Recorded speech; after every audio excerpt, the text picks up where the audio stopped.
Since 712 AD, systematically Indian civilization, let it be history, let it be culture, let it be religion, everything has been smashed into bits. If I'm sure it is since the Arab invasion of Sindh and with the superimposition of Macaulay and Daudwan filtration theory or Wood's dispatch of 1854, almost many generations have come up in this country as well as elsewhere who completely depend upon the belief that has been fed into our minds by Vincent Arthur Smith or maybe Arnold Toynbee. What is your message? How to protect it?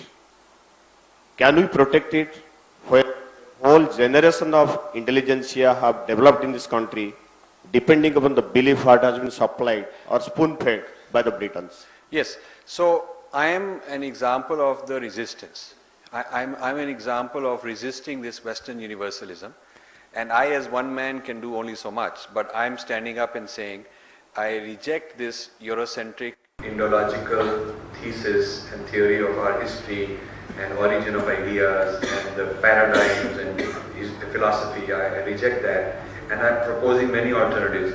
Each chapter, there are four major differences: metaphysical, physical, philosophical differences that I'm proposing, where there's an Indian challenge to Western universalism.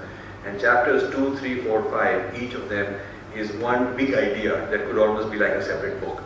So this is my contribution to actually try and reverse this colonialism that you are pointing out very correctly.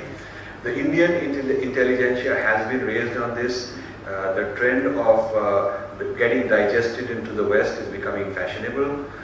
Many of the youth are picking up the wrong side of the West. West has some brilliant things to offer. West has good work ethic. There are many good things. We should pick up good things. But we don't have to stop being who we are. And a lot of the imitation that is going on is not of the good things of the West, but maybe the bad things. So I am very concerned about that, which is why I took early retirement when I was 44 from my business and dedicated my life since then. It's been 17 years. I'm 61 now. So 17 years I've had no job, no business, no work. I mean, I've basically put my time, 7 days a week to study this, to research, write, talk about it, and hope that other people can find value in it, can encourage this, propagate these ideas. Because I feel that with the renaissance of Indian economy, Indians for the first time in recent memory, few generations, have gained confidence. Now the question is, how do we channel this confidence?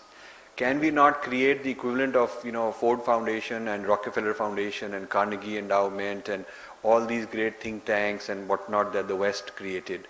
Can we not have our very big shots put in money into new kind of research on our terms, new scientific research?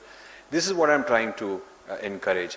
And I think with more money which we are generating and more confidence, if we can also combine that with a cultural and civilizational respect, we will actually be a much better nation, more respected by everybody else. So that is my hope.